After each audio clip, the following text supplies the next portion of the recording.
Good afternoon. My name is Lauren Berggren, and I welcome you to today's webinar called Managing Event Volunteers. This webinar will dive into our integrated volunteer platform and why it is so vital for a smooth volunteer process within your event. We will get started here shortly, but first I wanted to go over a few quick housekeeping notes to keep everything running smoothly. You will have the ability to minimize or maximize the control panel using the arrow button on the upper left corner. We will be allowing questions during the session, and as time allows, we will get to them. If you would like to submit a question, you can do so by using the question pane on the control panel. It is right below the webcam panel. And everyone is on mute, just for the record. If your question does not get answered today during today's session, someone will definitely follow up with you. And we predict within 24 to 48 hours, the recorded webinar will be shared with all registrants, so there's no need to take notes. Today, I want to introduce Whitney Taylor, RunSignup Senior Account Manager, and Cam Ballard, RunSignup Sales Representative, as they will take you through today's presentation on managing event volunteers. Thank you. Well, good afternoon, everybody. Thank you so much for joining us. Just a little bit about who we are as a company. We were founded in 2010 to create free and purpose-built technology for the endurance events, and that continues to grow and expand with all the different technology offers that we have. We support over 25,000 different events, supporting over 10,000 nonprofits nationwide. And our goal is to just really be a partner with you guys as you grow your events by offering you free and purpose-built technology that just helps support what you're already doing. Yeah, so today's agenda is going to be 6 steps here. Number 1, we're going to go through integrated volunteers. Number 2, we'll go through setup and definitions. Number 3, we'll go through some of those advanced options. 4, we'll go over how the volunteer data goes through. And then 5, we'll hit on the volunteer check-in app. And then afterwards, if there's time, we'll go through some of the questions that are still remaining. So integrated volunteers and why it matters. So RunSignup's volunteer platform, it's always available on your registration events dashboard. It's 100% free to use, and there are a lot of things you can do with it. You can do custom setup. You can make that very simple, so something like a 5K or a 10K, or if you need very complex options, it can support either of those very easily. It does include some built-in communications tools, and then also it has that access sharing to allow those volunteers and your volunteer coordinators to view only the data that they need access to. And you can control any of that as you go through it.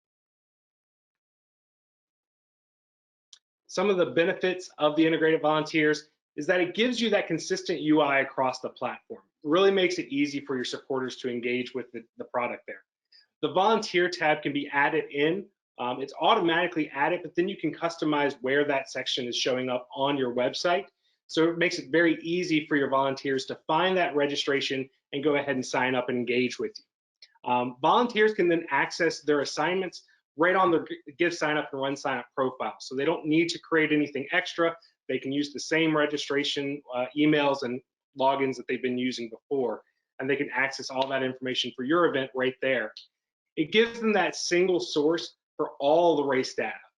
So whether you're looking at who's participating in the event, who's volunteering, what your sponsors are doing, you can access all of this just on one dashboard instead of having to have 3 or 4 different windows open to manage your overall event. And then finally, those reports and configurations are saved year to year, so you can always go back and access previous events' year's data. All right, now we're going to get into the setup and definitions. So in order to understand a little bit more about our volunteer platform, I want to get us comfortable with the specific terms that we utilize in RunSignup. And the reason we do that is because there are, between any type of platform that you use, some people might use a definition of event, versus race, and it might mean something different in one platform than it does the other. So we're just going to clarify what some of these things mean before we dive into the actual setup process of it.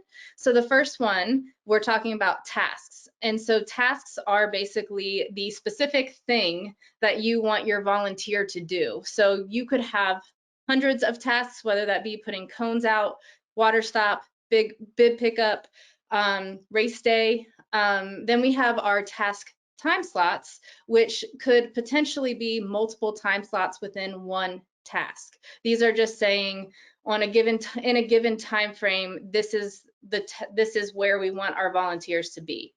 And then we move into category, which umbrellas everything, and that's going to be like your main foundation. So rather than saying these 5 different tasks, we're going to say water station is the category, and then water station 1, water station 2, water station 3 would be our tasks underneath that main category.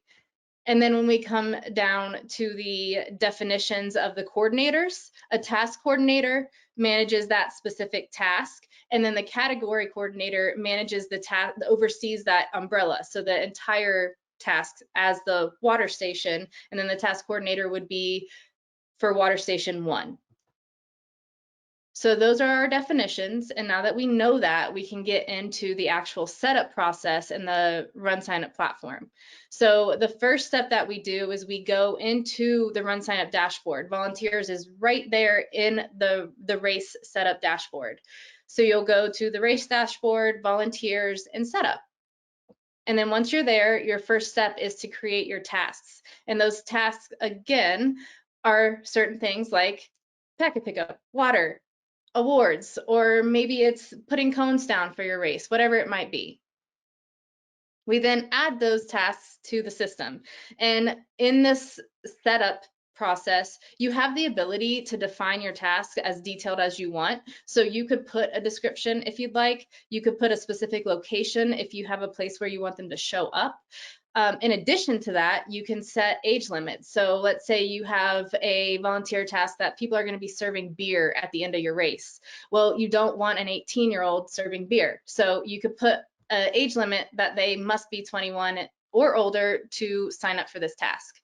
There's another component of that, which is the private public. And 99% of the time, you will set this task to public. So you want somebody to see it, you want to get as many registrations as possible. So yes, sign up for this specific task. The reason why you would set it to private would be if you have, like, let's say this is just a typical example with a 5K race. You have a cross-country team that is going to do one of your water stops, and they do it every single year, and you know that. And so you set that task to private, and you just know that that's filled. So that would be a reason why you would use private.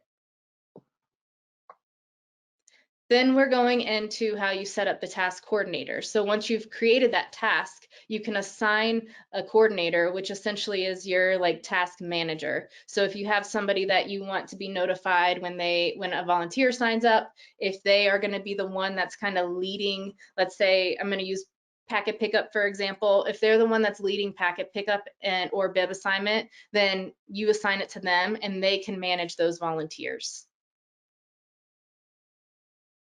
So when it comes to managing those tasks in the back end of the system, you have the ability to add additional tasks, edit the tasks, and export the tasks. So you can adjust them once you've gotten them in the system. It's not a black or white. Once it's in, it's in. You can make edits to it.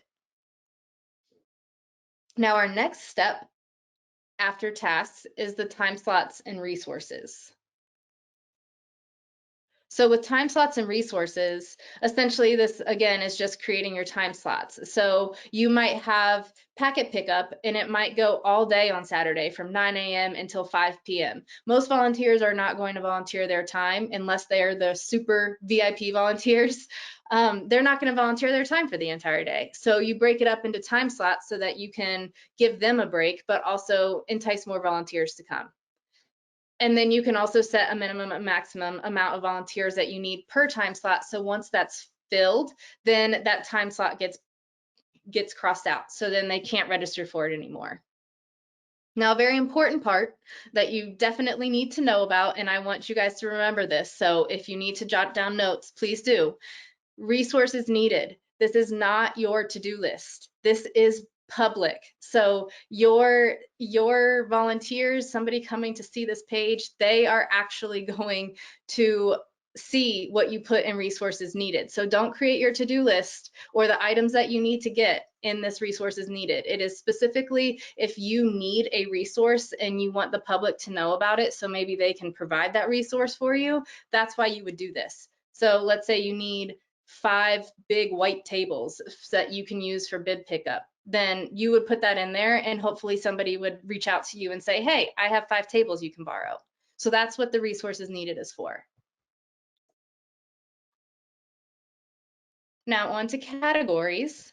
This is where our umbrella is. So this is basically our broad overview of saying you are going to, Bob is in here as an example. Bob is going to manage all of the water stations. And then the task managers for each water station would come to Bob to understand what they need to do, to know where they need to get the water, if they need to put noon tablets in some of the waters, whatever it might be. So that's how the task category works. Is the category is your umbrella or your like broad picture, and then you have your subcategories, which are your tasks. And then our final one is the volunteer flow of how they register. And so this is where you're going to go in and you're going to set up the questions and the data of what you want to collect with your volunteers. So if you have, maybe you want to know specific, I don't know, how they heard about you or why they decided to volunteer. So whatever questions it is that you want to ask your volunteers, you can ask these questions here. This is also where you can collect first name, last name, email address, as well as any of the required fields. You can either have them required or optional, up to you. So some of the things that we review in the volunteer setup that are very similar to the RunSignup setup is just the required fields, your custom questions. You can customize questions like you can in the RunSignup setup, and you can utilize the custom logic like you can in the RunSignup setup. Now, some of the advanced tools that we have for our volunteers are the password protection. So this goes along with, you could either set the task to private and then that task just doesn't show, or you could password protect it where that, let's say the cross-country coach has the password that they can get in and sign up their cross-country team for that specific water stop. So that's where the password protection would come in. The task overlap, we have a feature that you can turn on so that people can't sign up for more than one task if it's in the same time frame. So you might have that really ambitious volunteer that just loves your organization and they need to sign up for all of the things because they just love you so much, but they signed up for 3 tasks that all start at 10 a.m. and it's not physically possible for them to do that. And so you can restrict them from doing that by utilizing this feature. We also have the option for volunteers to leave feedback or to leave you comments when they register. And the purpose for this would maybe be if this volunteer can actually do your task and they sign up, let's say from 11 to 3, but they have to leave by 2:45. But they can essentially do the entire time. They just have to leave 15 minutes early. That would be something they put in the comments. So moving on to the email customization as an advanced feature, we do have some email customization. I want to say this ahead of time. We're going to go over it a couple of times in this slideshow, but I just want to reiterate that we are aware that the simplicity of our email system for volunteers is that it's simple, whereas we have a far more robust email system in our RunSignup platform. So the email system for volunteers is not the same as the email system for RunSignup, but you can use both of them to create an extremely robust system. And that's what we're going to get into. So initially, the email setup, this is essentially just saying that the task coordinators are going to get emails. So they will get sent emails when a volunteer signs up or when a volunteer moves a task. They're going to be notified of any action that takes place in the system. So this is going to be an email, an automated email that gets sent out. If a coordinator is added, they're going to be invited, and then this is what they're going to see. This is a coordinator notification if something happens, and they're going to get notified of what happened. So the additional communication tools we have is that you can send emails out in the volunteer system. So we have tags just like we have in the RunSignup system. You could email the volunteers and say, "Hi, Susie, your task is," and then it would insert their assignment, and that's essentially what they would get. These are a list of all of the specific tags that we have for volunteers. And as you can see, we have a handful, but if you're familiar with the RunSignup system, we have a lot more in our RunSignup system, but this is the good part. So we're going to go on to the next section. Oh, no, we're not. Let me explain anyways. So I'm going to go back to this. The next section is basically going to explain that you can utilize our RunSignup system for your emails with volunteers. So you can use all of the tasks that we have in the RunSignup system to email your volunteers, and that creates more of a robust email system if you want to send out more automated emails to your volunteers. And we're going to touch on that again because it was supposed to be after this slide. So we'll go on to the imports. So importing the volunteers, you can also do that. So let's say you have a school that gets 50 students to volunteer at your event. Well, if they just give you an Excel file, that doesn't really help you in the system right now, but you can import their data into the system and then they're in those tasks. So you can fill them that way. So that's another great feature. And I just from experience working with clients, that is a common thing where you get those Excel lists or you get those lists of names and emails that just say these people are volunteering and you have to figure out a way to get them in the system. I highly recommend importing them because then you have your entire data list of all of your volunteers in one place. So then we go to the user experience. So this is going to be your front end user experience. When they go to the registration, this is essentially the first page of what they're going to see. Of course, it's going to be branded a bit more like yours. This is just an example, but they'll see where they could sign up to be a judge, and they have 3 different time slots that they could sign up for. So they could go ahead and volunteer for that. And once they click volunteer, they're brought to this page where they can accept the waiver, where if they have a user account already, it's going to pre-populate their data, which is what happened here. And there are no additional questions. So I'm free to go and I can confirm my volunteer registration and I am all set. So before we dive into a little more, we'll go over some of the frequently asked questions that we get with the volunteer platform. So one of them is, can volunteers sign up for more than one slot? And I kind of explained this earlier with, yes, absolutely they can. However, you don't want them to be too ambitious and sign up for more than they can handle. So that's why we have those features where you can prevent them from signing up for more than they need.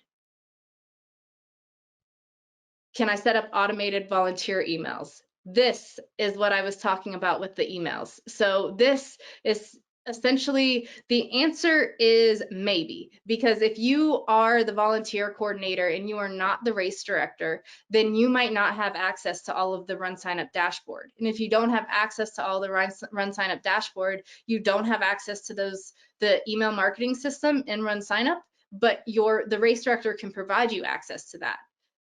If you are the race director and you are doing the volunteers, then you have full access to our email marketing, and that is where you set up all of your automated emails. You would just create a custom list of your volunteers, import that into the system, and then from there, you can email them as many times as you'd like, set up as many automated emails as you'd like. Now I'm going to hand it over to Cam to finish this out. Awesome. So we're just going to go over some of the data that you guys get with the reporting, both from the summary perspective and then the more of the detailed view as well.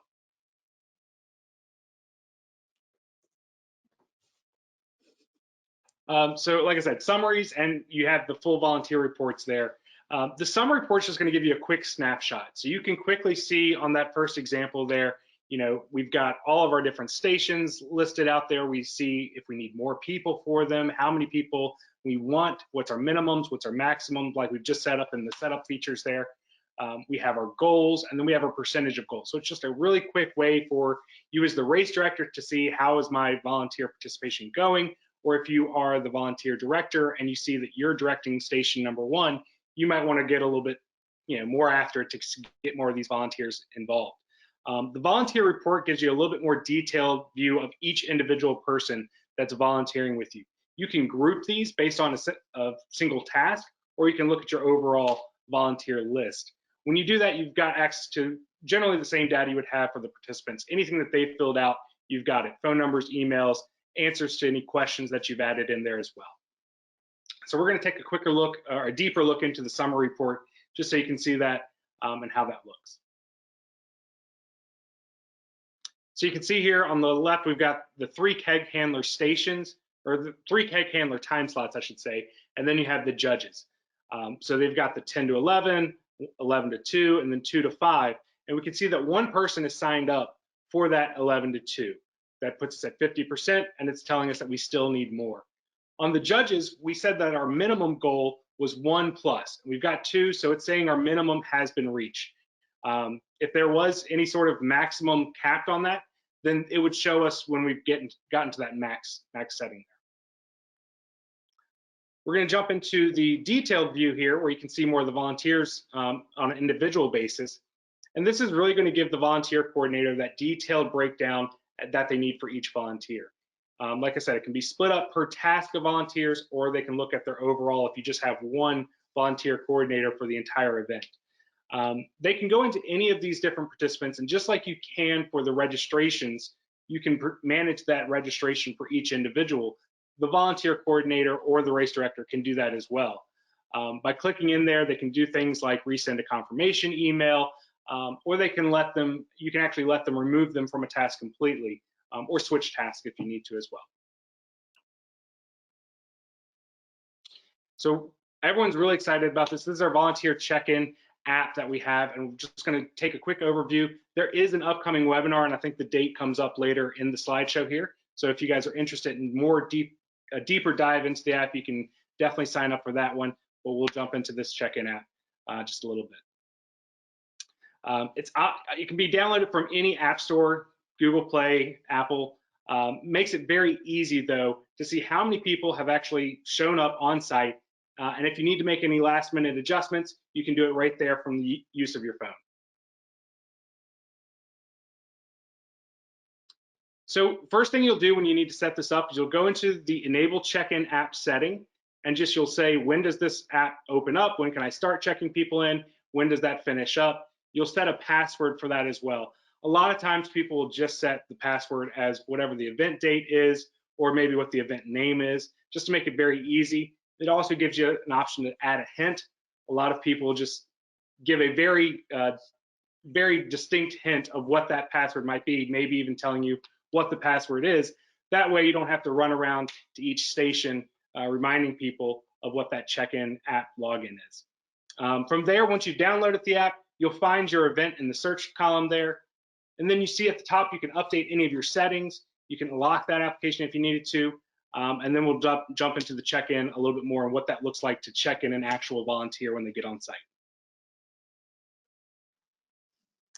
So we talked about managing any of those last-minute settings that you need to edit. You can see here that when you go into the settings app, or settings part of the app, you'll be able to set up exactly what shows when your volunteer shows up and says, I'm John Smith, I'm here to check in. What shows up for you as the volunteer coordinator or as the race director, so that you can provide them with the best service once they're there, to send them in the right direction, give them a t-shirt if they answered, what size t-shirts they need, etc. So this is a great way to set it up. You'll just go right in and you can add a new one with that green plus button. You can see we've got some example presets already set there and a few example configurations. Once you do that, you can slide the sliders for each of your tasks and questions and say what you want to have show up on the app itself. And then once you're done with that, you save that and you select that as your configuration going forward. From there, we've got a couple of volunteers. We've got Test Dad and Big Spender. So let's say Test Dad shows up and he's ready to volunteer, and he says, I'm here to check in. You would just click right on his name, click the check-in. You can see it shows us all the information, which station they're going over to. If there was any custom questions that we were asking, such as like t-shirt size, you can have that show up there. Gives you a nice confirmation that you checked them in. And if it was actually Big Spender instead of Test Dad, we can click back on him, uncheck him in, and that will remove him from the check-in. Then we can go back and do the same process with Big Spender. I like that, Big Spender. Have him come out to all the events. So again, just back into the volunteer reporting. So maybe afterwards, once you've checked some people in, you can see that now a check-in column has shown up, and we can see how many people we've checked in for each station. So you can manage that. If you see that you're running low on a certain station, but you're running heavy on another, maybe you can make those last-minute adjustments to move some more people over to the water station, or move some more people over to the parking area. Whatever needs to be done so that your event runs smoothly for your participants.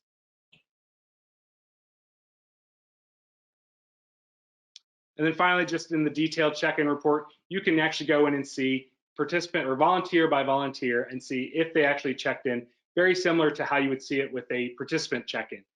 It gives you a nice green check mark if they showed up and says yes, shows you the time and date that that was checked in as well. And like I said, we're going to have a full race day check-in app deep dive for participants and volunteers coming up on March 1st, 2022. So put that on your calendar, and please feel free to join us for that. We'd love to have you out to it. Thanks, guys. We appreciate you listening, and it looks like we have some time for questions if you have some.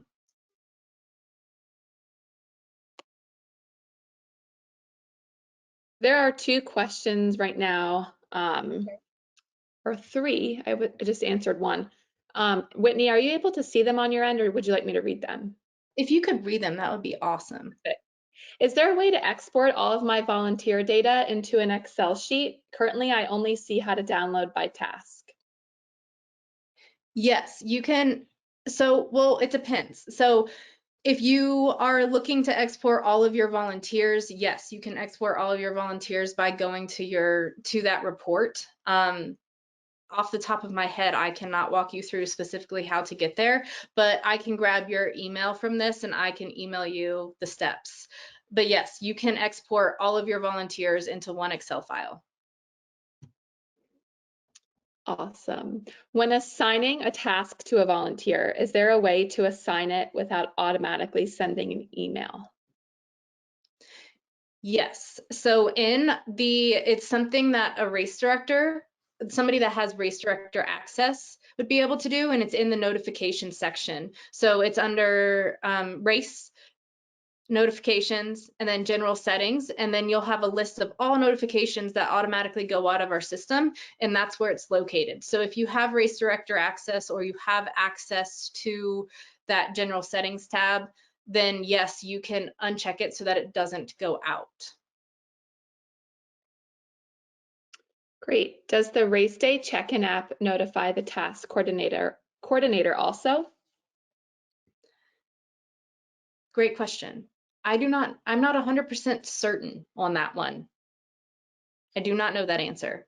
So that I think would I can get that answer, but that would also be, we'll go into far more detail with that on March 1st when we break out exactly how this app works. This was more of a broad overview of the app. The next one is going to be the detail oriented. This is exactly how you utilize the app. Great. We'll have time for one more question, and then we'll take note of the other ones in here and we can get to them. Can a task be marked private and still have registration occur? Yes, no, I'm sorry. Yes and no. So no, nobody's going to be able to see that from a user standpoint. So if I went to your page to try to register for that, I would not be able to because it's private. and I won't see it. But you could in the back end register those individuals. And so yes, somebody could be registered in that specific task, but it would be from you manually doing that rather than somebody physically going into the system and doing it, because they won't have access to see it if it's private. All righty. Well, we will take note of all of the other questions in here and get back to you with those answers. But thank you so much, Whitney and Cam. This was awesome. You have a lot of thank yous, and this looks great. Yay. Thank you guys. We appreciate it. Have a good day.